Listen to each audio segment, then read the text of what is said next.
Stage के programme से पहले कह रहे हैं कि हमें फेरे पहले करेंगे, हमारे रिवाज के फेरे पहले तो उस टाइम तो ये आपके ऊपर ये आरोप लगा रहे हैं कि उन्होंने कचौड़े के अंदर 52,000 रुपये मांगे। हमें जो हरकतें कर रही थी, बालों को मुँह में ले रही थी, अंगुली मुँह में ले रही थी, फोटोग्राफ वगैरह सामने देखो हंस रही है और नीचे बैठ के फोन चुनने लग रही है कपड़ों को। गांव में अब शहर जैसी शिक्षा का अनुभव। आपका स्वागत है रविंद्र बाल निकेतन उच्च माध्यमिक स्कूल छमरा में, जहां 100% परिणाम और बेस्ट क्लासरूम जैसी सुविधाएं आपको देती है। उज्जवल भविष्य की guarantee, expert faculty, fully secure campus और सुविधा, सब कुछ एक ही जगह। आज ही प्रवेश ले। रविंद्र बाल निकेतन उच्च माध्यमिक स्कूल छमरा। मैं वैसे नहीं जनतारी वाद का आपका स्वागत है। तो हमने पिछले वीडियो के अंदर दिखाया था बुड्ढा बोर्ड के बोर्डिंग ग्राम से खबर आ रही थी कि जयमाला होने के बाद जो दूल्हा है फॉर्चुनर गाड़ी की मांग करता है और वो है फॉर्चुनर गाड़ी की मांग पूरी नहीं करने की वजह से उसके जो दूल्हा है वो मंडप से फरार हो जाता है। क्या पूरा माजरा है हम समझेंगे। यहाँ पे जो दूल्हा पक्ष के ग्राम में पहुँचे हैं, मतलब आप दूल्हे राजा हो, लड़की से शादी से पहले कोई बातचीत नहीं हुई क्या आपकी? सर मेरी बातचीत उसके ओनली घर वालों से होती थी, जबकि उससे जो बातें होती हाय हेलो ज़्यादातर बातें नहीं होती थी। उन्होंने ये कहा था कि हमारे यहाँ पे जो लड़कियाँ हैं वो ज़्यादातर बातें नहीं करती और क्या नाम है शादी के बाद में जो बातें करनी है वो कर देना, अभी हम बातें नहीं कर सकते। तो सर लड़की तो आपके ऊपर आरोप ये लगा रही है कि शादी से 4-5 दिन पहले आपने उसको ऐसा कहा था कि आप शादी के अंदर AC दे रहे हो या कौन सी गाड़ी दे रहे हो, वैसा कुछ बातचीत हुई थी। तो लड़की ने ये भी कहा कि मैंने इस बात पे घर वालों को भी बताया था, तो उन्होंने घर वालों ने इस बात के ऊपर ज़्यादातर गौर नहीं किया, ऐसा कुछ आरोप लगाया। सर यदि आपको मतलब कि मेरी कॉल डिटेल देखो तो शादी से 4-5 दिन पहले ही तकरीबन मेरी हेलो हाय की बातें हुई हैं, ज़्यादातर कोई बातें नहीं हुई। तो व्हाट्सएप पे आपकी बातें होती थी? व्हाट्सएप पे भी हाय हेलो ज़्यादातर कोई बातें होती थी और कुछ ज़्यादा बातें नहीं होती। लड़की का खुद का फ़ोन था या पर्सनल फ़ोन था सर उसका। तो उसके पास पर्सनल फ़ोन होने के बाद भी आपकी बातें नहीं हुई। आपकी सगाई को कितना टाइम हो गया था? मेरे सगाई को 2-2.5 महीने हो गए थे। अच्छा, 2-2.5 महीने के अंदर। तो जयमाला आप जयमाला पहुँच गए, जयमाला का प्रोग्राम हो गया, उसके बाद ऐसा क्या हुआ कि आपने शादी छोड़ दी, शादी से इनकार कर दिया आपने? जयमाला पे ऐसा था सर, जैसे लड़की की एंट्री होती है ना तो उसके चाल चलन जो भी थे वो थोड़े से लड़की से हिसाब के जो नॉर्मल लड़कियाँ लोग जैसे चलती है ना सर, किस प्रकार से चलन वो थोड़े से तरीके के नहीं थे। मतलब कि लहंगे को कभी आगे करते हुए पीछे करती है, जब नॉर्मल वे में वो चलना लगी चल नहीं पा रही थी, है ना। जैसे मतलब कि सीढ़ियों पे चल रही है तो उससे सीढ़ियों पे चढ़ा नहीं जा रहा था, स्टेज की जो सीढ़ियाँ होती है उस पर चला नहीं जा रहा था। जैसे तैसे करके उसके जो मतलब कि अगल बगल में जो लड़कियाँ थी उन्होंने उसको मतलब कि ज़्यादा पुश करके उसके ऊपर चढ़ाया था। तो सर ये बातें हैं, वो तो शादी से पहले भी आपने लड़की को देखा होगा, आपके मम्मी पापा ने देखा होगा। बिल्कुल तो सर, ये चीज़ पहले सामने नहीं आई क्या सर? बिल्कुल सर, उस टाइम पे ऐसा क्या था कि मतलब कि मेकअप भी ऐसा कुछ कर रखा था जैसे मुझे लग नहीं रहा था और बातें भी इतनी हुई थी कि ज़्यादातर मेरी जो बात हुई थी तो मैंने बस उसे अपना नाम पूछा था। मम्मी पापा ने या आपकी भाभी ने, उन्होंने तो बात की? भाभी तो थी नहीं और मम्मी जी ने बात की थी पर उनको भी मतलब संतुष्टिपूर्वक जवाब नहीं मिला था।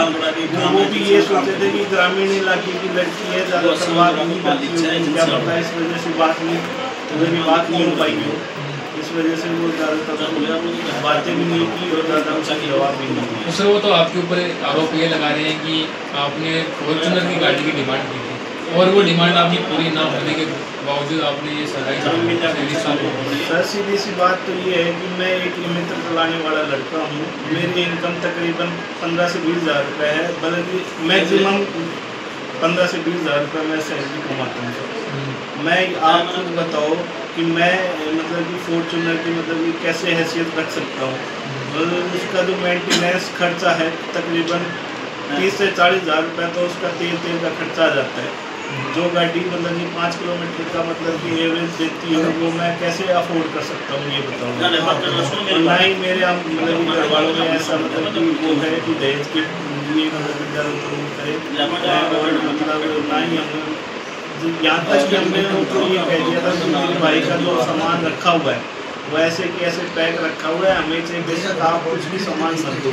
फिर भी उसके भाई फिर भी उसके भाई ने ज़बरदस्ती करके रात के 11 बजे 29 तारीख की रात को 11 बजे उसका भाई 17 शहर से सामान लोड करके हमारे यहाँ ले किया।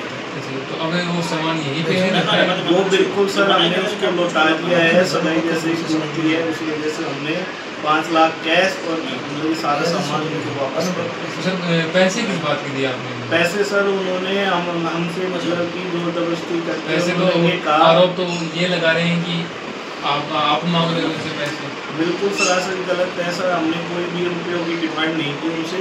उन्होंने आरोप आपके ऊपर ये भी लगाया कि उन्होंने कचौले के अंदर जब बोरुआ होता है। बिल्कुल सर, वहाँ पे आप खुद देखो कि वहाँ पे हमारे भी फोटोग्राफर थे, उनके फोटोग्राफर थे, वीडियो बराबर चल रही थी, पंडित जी भी वहाँ थे, वहाँ के रजनी सर्व समाज के वहाँ पे बैठे हुए महानुभाव भी वहाँ पे बैठे हुए थे। आप उनसे खुद से पूछ सकते हो जिन्होंने मतलब कचौड़े में जितने भी उन्होंने रुपए दिए, हमने ये भी नहीं देखा कि ये कितने रुपए हैं। हमने सिर माथे लगा करके मैंने अपने पिताजी को दे दिया था, मैंने ये तक नहीं देखा कि कितने रुपए दिए कितने नहीं दिए, जिसमें पिताजी बताते हैं कि उसमें 2100 रुपये दिए हुए। आपका क्या कहना है? मेरा ये कहना है कि जो मेरे साथ जो आरोप लगाए हैं, मेरे साथ जो बीता है वो मैं ही जानता हूँ, और जो मेरे साथ जो उन्होंने मतलब कि ऐसा गलत व्यवहार किया है और हमसे जो बातें छुपाई हैं वो बिल्कुल सरासर गलत थी। ये हमें पहले बता देना चाहिए था कि हमें मतलब कि हमारी जो लड़की में जो मेंटलिटी प्रॉब्लम है, हमारी जो बेटी दवाइयाँ लेती हैं, ये चीज़ हमें बता दी तो क्या पता हम पहले ये रिश्ता मतलब के लिए मना कर देते। और ये सारी बातें जो हैं उनके सामने आने के बाद में हमने ये रिश्ता जो है इसकी बीमारी का पता लगने के बाद में ये सारी बातें जो है वो हमने सारी उनसे बातें करके मतलब उन्होंने खुद ने एक्सेप्ट किया है कि हमारी बेटी की जो दिमाग की हालत ख़राब है, उन्होंने खुद कहा है ये बात कि हम भी, और उन्होंने क्षमा भी मांगी है कि हमने आपसे ये बातें छुपाई है, जिसकी रिकॉर्डिंग उनके भैया के पास मौजूद है, वो आप सुन सकते हैं। कर रही है, आत्महत्या कर रही है, इस प्रकार से वो ऐसी हरकतें कर रही थी जो एक नॉर्मल आदमी नहीं करता। तो ये बातें हमने सबने सबने उधर के एक दूसरे से मिले कि हम उनको सुन रहे थे, ये मैं सब गलत है। सबने मिल के बैठ के बात करी, यानी क्या हो रहा है अपन बात करो से भाई को बुलाया, मतलब हमने मालूम दिया तो आप आए और उनके भाई से पूछा मतलब ये क्या तो उन्होंने बताया कि ये नींद लेगी तो नॉर्मल हो जाएगी। हमने तो करी है, मैंने भी करी है, 30वीं मुझे चला था वहाँ पे, और मैं भी नॉर्मल हूँ। आपने भी कोई करने का कार्यक्रम करा होगा कल, आप भी नॉर्मल दिख रहा, पिताजी नॉर्मल दिख रहे सब। ये बात मुझे 20 की प्रॉब्लम नहीं लगी, तो फिर उसके पिताजी आगे भाई पिताजी बोल पड़े कि सब इसकी दवाइयाँ चली थी वगैरह की, वो 2-3 साल से चल रही थी, तो हो सकता है उसकी वजह से। मैंने पूछा कि आपने ये चीज़ें मेरे से क्यों छुपाई, तो एकदम से तो बात सुनी, तो फिर मैंने को ये कहा कि ऐसा है कि हम यहाँ बैठ के बात करने की बजाय स्टेज के बगल में खड़े होकर बात करते हैं, हम यहाँ पे बात करने की बजाय फिर रूम में बैठ के बात करते हैं। जब आप पुजारी 2 आदमी आपके देख रहे हैं, हमारे देख रहे हैं, फिर बात करते हैं। हम एक रूम में गए, 15 लोग हमारे आस पास के थे, 15 लोग होंगे, और सब लोगों ने मिलकर वहाँ बैठ के बातचीत। उन्होंने वहाँ पर माना कि सब हमारी गलती हो गई कि हमने आपको ये बताया कि इस तरह की बताई, और उन्होंने एक्सेप्ट की उसके रिगार्डिंग मैं आपको प्रूफ दूँगा। आपको मैं कहूँगा, आपको विश्वास नहीं होगा, आपको मेरे पास भेजो के मतलब उस टाइम जो ये लगभग 2 घंटे के आसपास हमारी मीटिंग परिवार के उनके एक्सेप्ट करने के बाद आपने तुरंत शादी से मना कर दिया? नहीं सर, मैंने वहाँ पे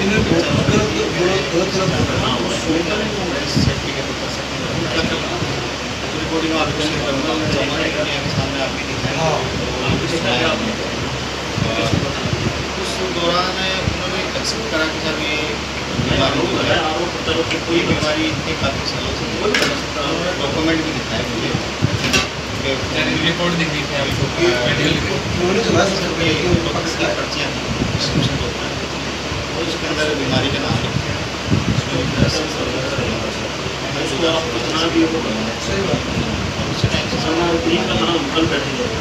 ये सारी चीज़ें मैंने उनको कहा कि ऐसा आप लोगों कर दिया पर्चियाँ गलती माना, अब ऐसा कि मेरे दोनों जो मैं भी अपने सीनियर एडवोकेट उनसे रह रहा हूँ, उसके बाद में मैं आपसे पहले के अनुमति ले पाऊँगा, उससे पहले आपको सर लड़की तो बाकायदा मीडिया के सामने आकर आपके ऊपर आरोप लगा रही है कि लड़की से शादी से 4-5 दिन पहले मेरी लड़की से बात हुई थी और लड़के से ऐसे बात हुई थी कि आप हमें ऐसी दे रहे हो, गाड़ी कौन सी दे रहे हो, ऐसे कुछ बात हुई थी। तो लड़की ने ये भी कहा था कि मैंने ये बात मेरे घर पे भी बताई थी, तो घर वालों ने इस बात के ऊपर थोड़ा गौर नहीं किया। नहीं सर, ऐसी कोई बात नहीं है, ये सब की बातें हमने तो उसके भाई को, उसके पिताजी को, उसके माता जी को यहाँ तक भी कहा था कि मेरे से 10 छोटा वाला है, मतलब 3 भाई है, जो बीच वाला भाई है उसकी शादी का सामान भी अभी पैक रखा है, आप जनता को दिखा भी सकते हैं, सोना आज तक भी पैक रहा 3 साल से।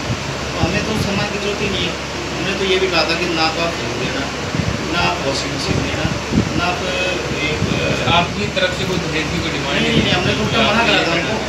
उन्होंने तो ये कहा कि साहब जो सामान हम नहीं देंगे तो हमारी थोड़ी सी वो होती है, और लड़की के भाई है, बेटे हैं, पिता है, हमारा देना पड़ता है।